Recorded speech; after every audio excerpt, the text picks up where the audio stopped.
ماما بدي أقص حواجبي مشان الترند. قلتي أنا بورجيكي يا شرنوة يا أم ترندات، تعالي لهون يا ومياو مياو الحقوني ويا عالم أنقذوني، ومياو مياو الحقوني ويا عالم أنقذوني. هاي اشتقتولي صح؟ ترند خطير روح الشعر الطويل. البنات صارت تتهور وتقص شعرها من أجل الترند. هاي البنت هي الذي شهرت ترند بالدول الأجانب. حلو بس الشعر الطويل أحلى. هذه العربية اللي شهرته ترند بالعرب. بصراحة شعر خيال وهي حلوة بس الشعر الطويل أحلى.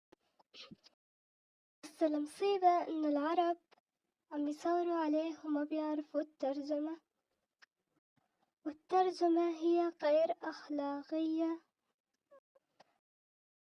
مش عم أفهم ليه الشعر القصير مع إنه ما دخلها بالشعر وما فيه شي مميز هالترند، بس تهزي براسك الشعر القصير. ليه لا فينا نهزه هو طويل. بس في بنات اذكياء ساوت الترند من دون ما تقص شعرها، طلع حلو وجاب تفاعل. يعني تخيل بنت شعرها طويل، هذا حلم أغلب البنات تقصه مشان فيديو مدته 20 ثانية. صراحة تكون بلعال. المهم كيفكم؟ بدي تطلعوا ترند للشعر الطويل؟ خلي الشعر القصير يندموا. كل واحد عنده رأي. تابعوني واكتبوا بالتعليقات هل بتحب الشعر الطويل أم القصير. وباي.